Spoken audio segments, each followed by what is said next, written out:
Saint-Esprit, Amen. la paix soit avec vous. Et avec votre esprit. Vous êtes étudiants ici à Nantes, vous participez aux activités de l'aumônerie, vous êtes membres de mouvements ou de services.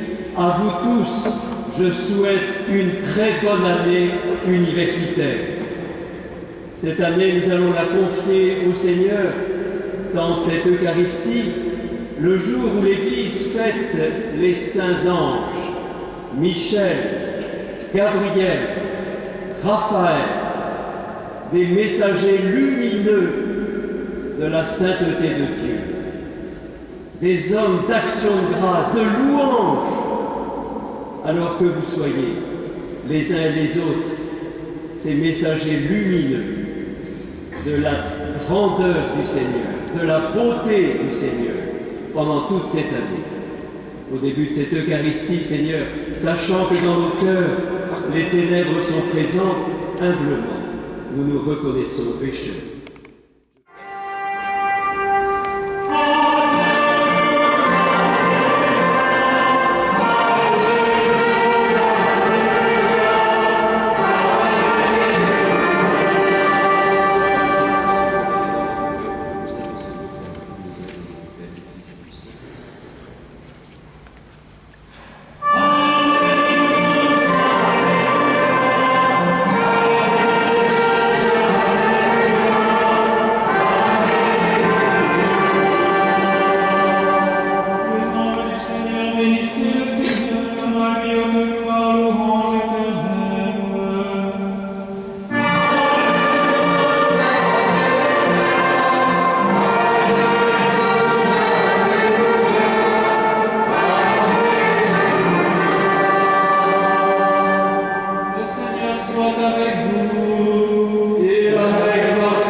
Lorsque Jésus voit Nathanaël venir à lui, il déclare : « Voici un véritable fils d'Israël, un homme qui ne sait pas mentir. »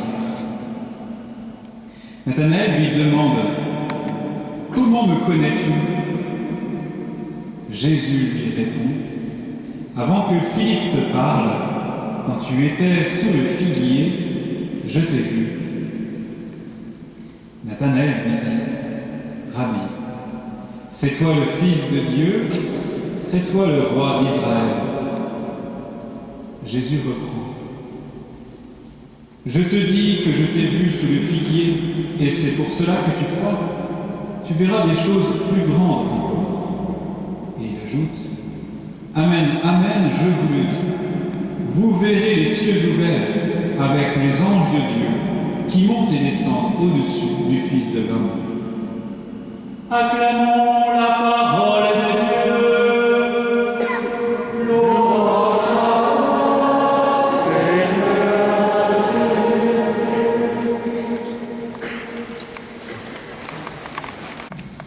Chers amis, connaissez-vous le film de Vivadès, Les ailes du désir? Fréquentant à votre âge les salles de cinéma, ce film m'avait marqué. Première scène du film, dans le Berlin de l'après-guerre, au sommet d'un clocher, un ange regarde la rue. Seul un enfant le voit. Votre journée d'étudiant ou d'enseignant a été marquée par une réflexion intense en physique nucléaire, en économétrie ou en informatique. Alors, fêtez les anges ce soir. Infantilisme, penseront certains. Conte de fées. Eh bien, je ne crois pas. Nous avons raison de fêter les anges, car on réduit nos vies terriblement brillant quand on pense que n'existe que ce qui se voit. Je n'oublie pas la parole de Saint-Exupéry. L'essentiel est invisible aux yeux, on ne voit bien qu'avec le cœur. Dans le film, seul un enfant aperçoit l'ange au sommet du clocher. Vitadès avait tout compris. C'est une invitation à retrouver, nous tous, ce cœur d'enfant, c'est-à-dire à faire confiance au Seigneur, à faire confiance à la parole de Dieu qui nous parle de ses créatures spirituelles. L'ange du film regarde. Son regard accompagne les faits et gestes des Berlinois dans la rue. Et il surprend des pensées secrètes, des pensées fugitives, des aveux impossibles. Et ce bruit harmonieux, cette polyphonie de la ville devient prière. Le ciel et la terre communiquent. C'est ce qu'évoque Jésus dans l'évangile d'aujourd'hui en nous parlant du songe de Jacob, une échelle où les anges ne cessent de monter et de descendre. Une échelle entre la terre et le ciel. C'est le songe de Jacob. Belle image pour parler de la relation de Dieu à l'humanité. Entre le ciel et la terre, chers amis, ça communique. Non, les humains, nous ne sommes pas abandonnés. Non, nous ne sommes pas laissés à notre triste sort. Par les anges, Dieu est en relation avec le monde des hommes. Par Saint Raphaël, qui veut dire Dieu guérit. Par Saint Raphaël, Dieu dévoile toutes les merveilles de son amour et révèle qu'il est le Dieu qui guérit. C'est l'histoire de ce jeune couple de fiancés, Tobie et Sarah, inquiets pour l'avenir de leur couple, de leur relation. Et Dieu l'a guéri par Raphaël. On aime tellement leur prière lors des mariages. Par Saint Gabriel, Dieu se fait proche de la Vierge Marie et il nous rappelle qu'il est le Dieu des bonnes nouvelles, des joyeuses nouvelles. Par Saint Michel, Dieu se fait proche de toutes les luttes des hommes contre le péché et il est vainqueur. Dieu est vainqueur de toutes les forces du mal. Mais voilà, merveille plus grande encore, c'est celle que découvre Nathanaël dans l'Évangile. Dans le grand amour de Dieu, dans son amour miséricordieux, comme on l'évoquera au JMJ de Cracovie, dans son grand amour, Dieu désire une relation encore plus étroite avec les humains. Alors le Fils est donné, il se fait chair, pour qu'on puisse le voir de nos yeux, pour qu'on puisse toucher Dieu. L'amour, en effet, ne supporte pas la distance. Vous en savez quelque chose, chers amis. Vous dont le cœur a battu plus fort cet été, par exemple. Et voilà que la bien-aimée est à Toulouse maintenant. Ou que le bien-aimé est parti à Sydney. Et vous voilà vous à Nantes. Même la webcam ne suffit pas. Eh bien oui, l'amour, c'est votre expérience aussi. L'amour ne supporte pas la distance. Alors il se fait proche. Et c'est l'expérience de Nathanaël. lui, Nathanaël, sous le figuier. Qu'est-ce que ça veut dire? Le figuier, c'est l'arbre qui est près de la synagogue. Lui, Nathanaël, dit autrement, écoutez fidèlement la parole de Dieu. Mais cela ne suffisait pas. Et il criait comme le psalmiste, « Ah Seigneur, si tu déchirais les cieux !»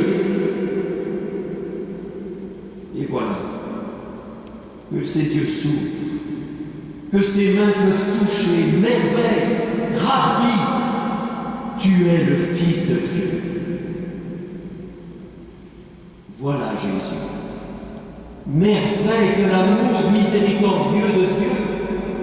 Jésus, Fils unique, qui se fait chair, qui se fait l'un d'entre nous, pour que nous puissions le voir de nos yeux, l'entendre de nos oreilles, le toucher de nos mains. C'est l'expérience merveilleuse de Nathanaël.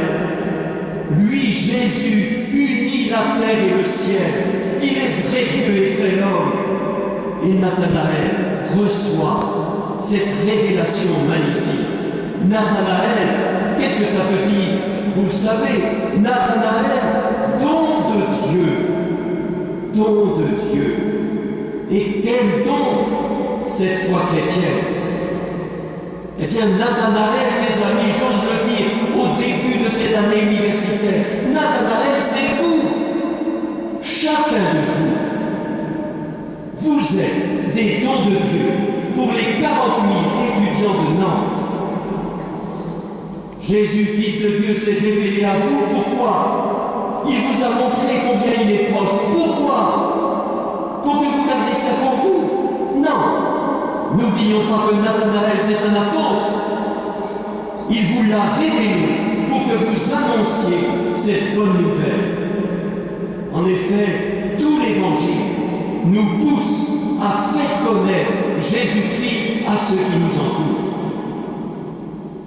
Mais voilà.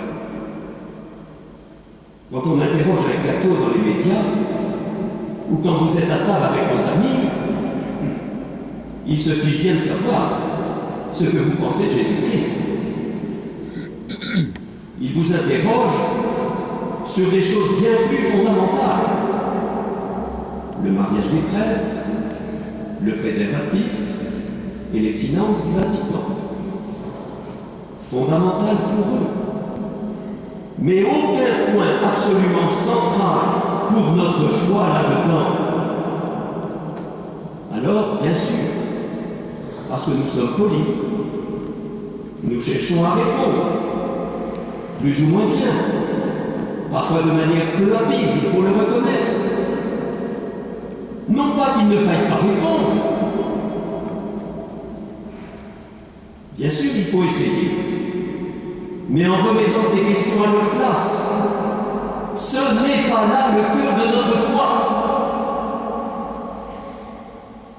Et d'ailleurs, vous avez vu des gens, vous, se convertir parce que vous avez su répondre à leurs objections?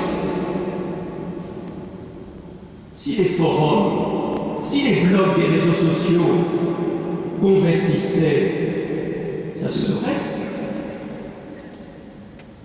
Souvent, hélas, tous ces blogs, ça n'exacerbe que les passions.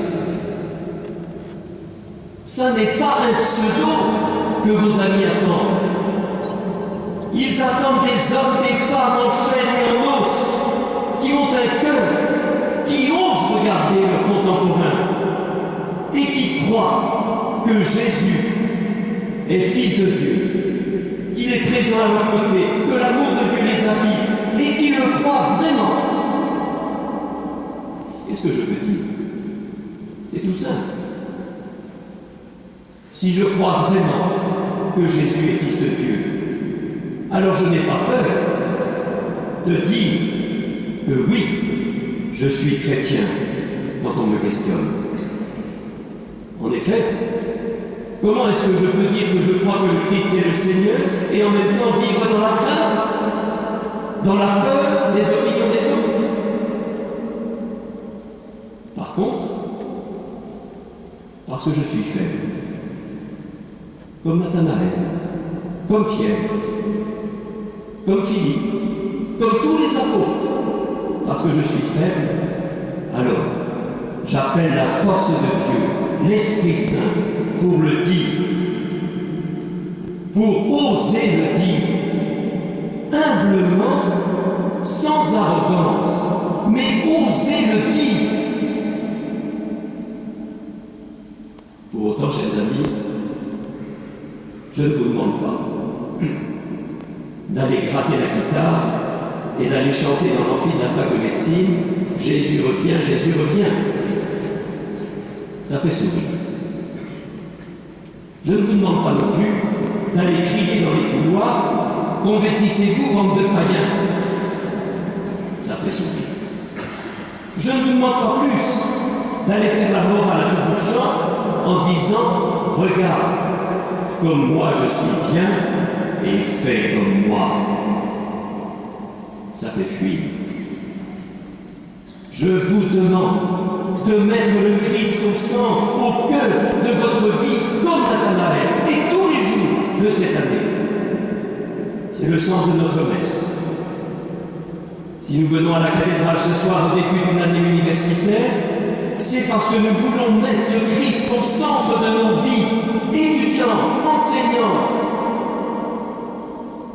Et une fois que nous l'aurons mis au centre, alors nous ne pourrons pas le garder pour nous, parce que le Christ rayonnera. Il rayonnera. Je n'oublie pas un étudiant de Nantes qui, il y a 2 ans, m'a écrit pour demander le baptême. Je le cite.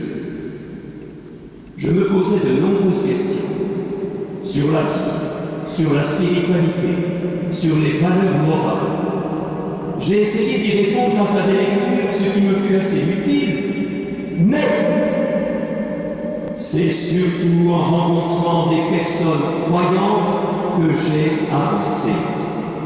Je me rendais compte que la religion chrétienne leur apportait un grand bonheur. Oui, cet homme, étudiant comme vous, a rencontré des Nathanaël. Et les Nathanaël, cette année, c'est vous.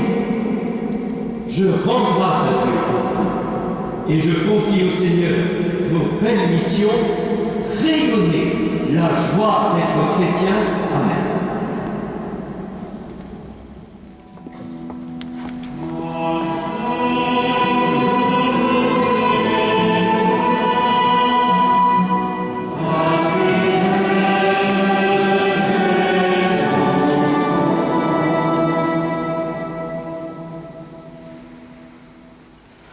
Prions pour nos familles, dans la diversité de leurs histoires, de leur fragilité et richesse. Envoie ton Esprit Saint sur notre pape François, notre évêque et l'ensemble des pères synodaux qui vont se réunir à Rome le mois prochain. Seigneur, nous t'en prions.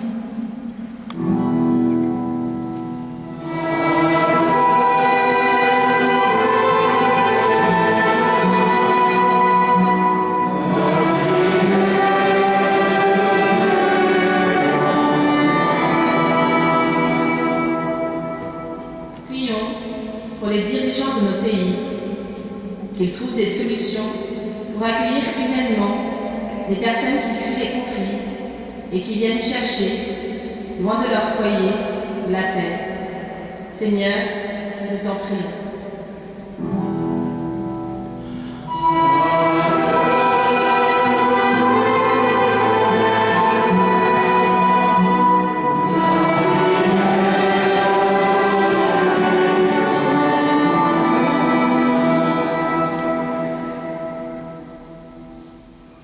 En cette messe de rentrée, prions pour les étudiants et leurs aumôniers, que chacun laisse entrer Jésus dans sa vie quotidienne et s'investisse avec ardeur dans les missions qui lui sont confiées. Que les aumôneries deviennent encore une fois, cette année, des lieux de partage et d'engagement. Seigneur, nous t'en prions.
Et bien entendu, je réitère l'invitation qui sûrement vous sera adressée au cours de cette année à participer aux JMJ qui se dérouleront à la fin du mois de juillet à Cracovie.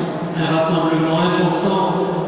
Je suis sûr que beaucoup viendront à ce grand rassemblement. Mais déjà, je demande au Seigneur sa bénédiction pour vous tous et pour tous ceux qui vont fréquenter les amphis, les restaurants universitaires pendant cette année et qui seront vos compagnons. Le Seigneur soit avec vous et que Dieu Tout-Puissant vous bénisse, le Père, le Fils et le Saint-Esprit. Allez dans la paix du Christ.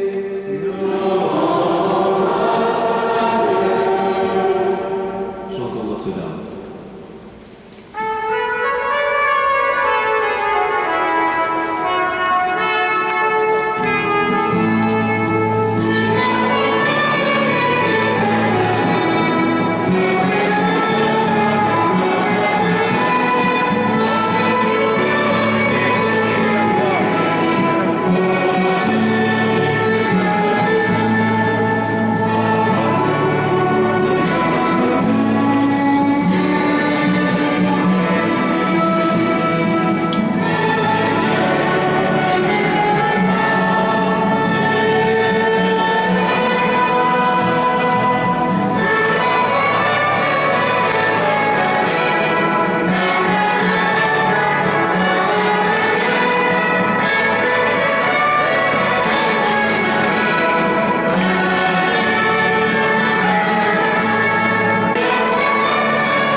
Ça marche bien.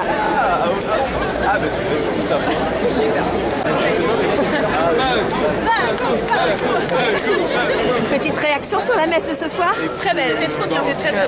Génial, magnifique. Brillant et vivant. Ouais, et une très bonne homélie là. Oui, très belle homélie.